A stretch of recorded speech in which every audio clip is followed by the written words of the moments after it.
Sengilo lifuba lekondla umphefumulo elihlelweni lwakho Our Timely Word livile lesikhathi nemprofeti Promise Shongwe ulibandla le-Chosen Generation of Jesus Christ. Busiseka.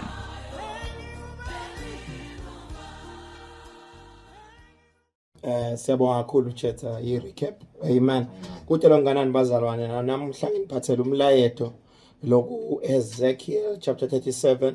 We'll read from verse 1. Ezekiel chapter 37 verse 1. Amen.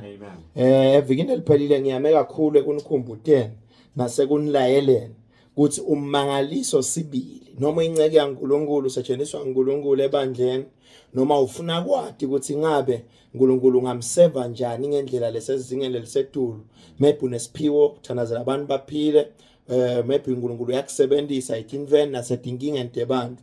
Uma ngabe kungummangaliso sibili lo setshenziswa uNkulunkulu ngawo kuwenda empilweni debantu, kumele kulabantu kungasali ubufakazi ngawe, kusale ubufakazi ngaNkulunkulu lo balayele ukuthi bebasolo bangakhona kum-accessa nekumbona kanganani empilweni tabo ngalento letaba esayithethini zabo.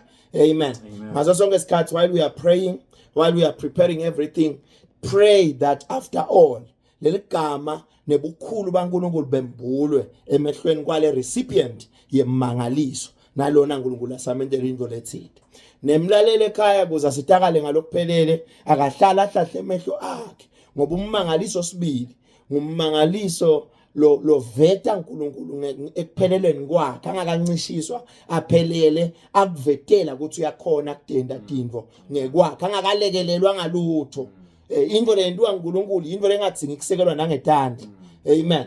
Yendiwe uNkulunkulu. Ngiko ke lesikhuluma ngake evini eliphele sathi simkholelwa lokho kwempilo yakho ezisaqala ngomnyaka wa 2026 sisenyangeni ya February ukuthi utawubona tinvo letentiwe uNkulunkulu ekuphelelisweni kwato ne ability yaNkulunkulu yembulwe ngalokuphelele. Ungayifumfuthi, ungabekisi, ungasina utholele breakthrough uthi ngabe kwente uNkulunkulu noma nami ngifake isandla ke kube tinvo nje letentiwe uNkulunkulu 100%.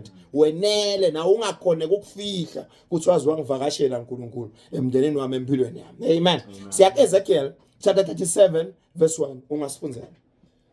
Ezekiel 37 verse 1. Sandla sasimakathi sasetukwami wangikhiphela ngaphandle ngamoya wasimakathi wangimisa ekhathi nendzawo lesigodini lesigodi sasigcwele emathambo wangihola angiyisa endla nendasi emkhathini walamathambo ngabona ukuthi sonke lesigodi sasigcwele emathambo lapha phansi lamathambo futhi abome nkwa. Wangibuta wathi, ndvodzana yemuntu lamathambo angaphila yini? Ngathi mine awu Nkosi Simakathe nguwe wedwa lowatiko. Wase uthi kimi profeta kulamathambo uthi kuwo ninemathambo lomile vanini livi laSimakathe. Naku lokushiwo yiNkosi Simakathe kulamathambo ithi ngitakwenda umphefumulo ungene kini.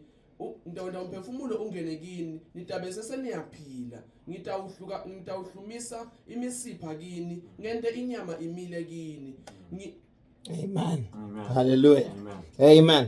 Bengifuna lo verse 1 Nces. Amen. Hallelujah. So we are seeing a passage in the scriptures where we are seeing a matured prophet. Amen. Sibona umuntu losetshenziswa uNkulunkulu. Nasikhuluma ngeprofeti sikhuluma ngemngani waNkulunkulu. Umuntu lathi uNkulunkulu angeke ngente lutho ngingakakwembule tingcekweni tamba prophet. Lo shothi bantu benhlitiyo yaNkulunkulu.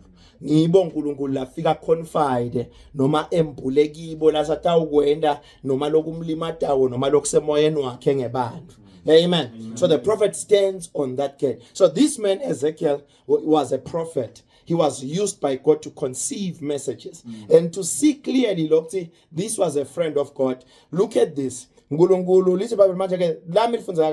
hand of the Lord had been on me, and he took me out in the spirit of the Lord and put me down in the meekly of the valley. Amen. And it was full of bonds. Amen. So this is God just simply taking his friend out, umyisa kuveli noma indzawo legcwele emathambo lomile kakhulu. Amen.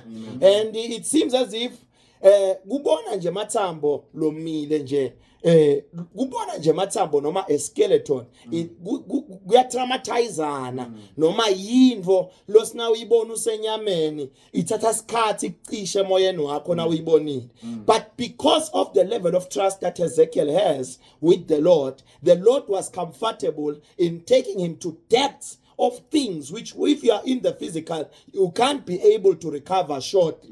But it took trust from Ezekiel to travel in the spirit and being taken by God, and God was comfortable to show him these mysteries. Amen. UNkulunkulu bekanamile wajabula kuthi angamlayela iveli legcwele emathambo. While we are reading there, this scripture, Ezekiel chapter 37 verse 1, is also the same scripture which is in Psalms chapter 23, especially verse 2. The red color verse 1, for the Lord is my shepherd, I shall not want. He leads me. That's where this scripture is intertwined with the Ezekiel chapter 37. Amen. He leads me. The same thing that David is speaking about on Daniel, Ezekiel is revealing it. Uthi kungumkhuba kaNkulunkulu kuthi angazakhone kuyethemba inhliziyo yakho nengqondo yakho kuthi akuthatha nje akulayela tinvo longakwathi bona nalongathi lutho ngato nalena ungatshela umuntu ngato angeke asakhone kukwethemba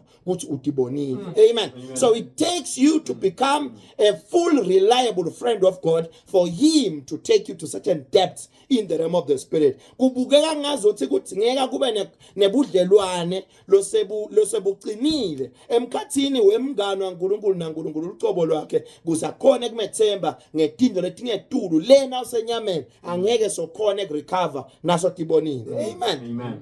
Hallelujah. There is an amplified version talking about the same scripture, but the way he puts it, it's in a way that amazes me. Kwanyalo ngisandlala nje kwekuthi Ezekiel and the Lord, the relationship between the two. The Bible says the hand of the Lord was upon him, and immediately when it was upon him, where the hand of the Lord is, the Spirit is. Amen. We are seeing based on the scripture. Lokhu lesaka saNkulunkulu besethu kwakhe moya waNkulunkulu had no choice but to be present kuloko uNkulunkulu abengafuna kwenda. When the hand was upon him, then he brought me out in the spirit of the Lord and set me. That's where I am coming in for this program. Amen. Let's put Ezekiel, the Amplified Version.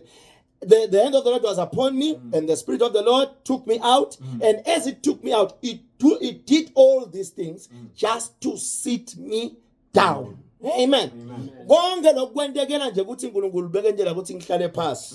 Sengike ngiphoze ekucabanga, sengike ngiphoze ukuthi ngibonani, ngivane nekusibantu bathini. Sengike everything latakwenda kuke kube ngaye. Lami igama selike linciphe nemibono yami. Sengike ngibone ukuthi ufuna kwenda Amen.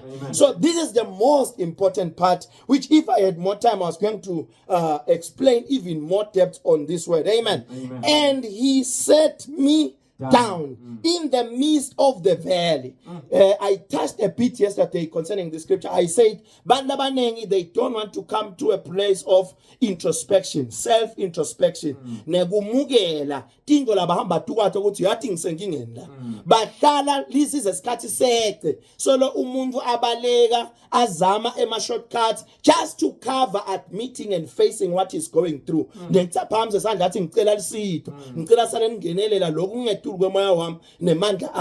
people don't want to do that. So this scripture tells me that Ezekiel, as far as God took him to this experience, I just by revelation assume that ngicabanga ukuthi bekangumuntu longeko comfortable with skeletons or anything like that, because we know that for God to intervene in your life and take you to a certain place, it takes you not to be comfortable with that place. Ngenxa yokuthi ufuna konke lokutabe kwendeka kuleyo ndzawo leyo wembule amandla akhe nekhona kwenda kwakhe. He won't take you to things which you are used to. He will take you to uncomfortable moment because it's a time of trust testing. Nasibuka Abraham, he says, take your only begotten son and take him to slaying him noma umnikele release as an offering to me. When Abraham was about to guti ahlabe noma abulale lo mntwana wakhe, the voice of God spoke audibly and say tungasamthinzi naya imvana yemhlatshelo iyalenga lapha emthini. Amen. So it seems as if God will want the most precious things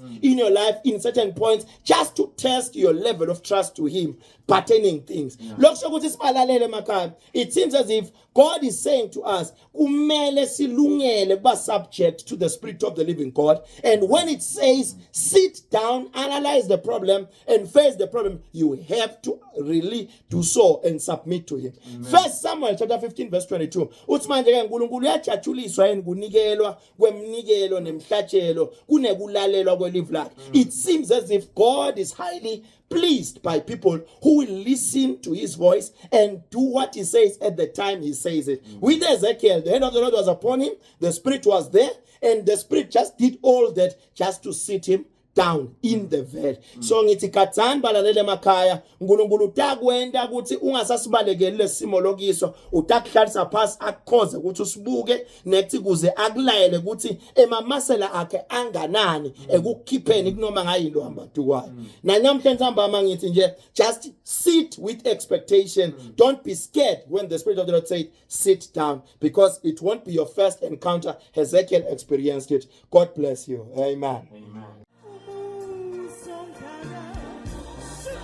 Siyethemba futhi siyakholwa ukuthi ubusisekile wakuthatheka ngelive lanamhla.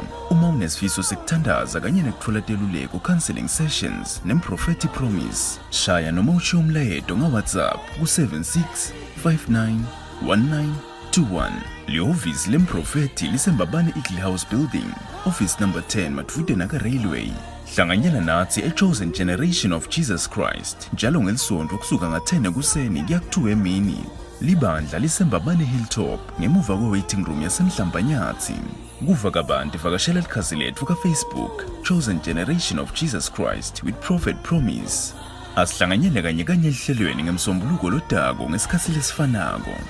Hlala ubusisekile.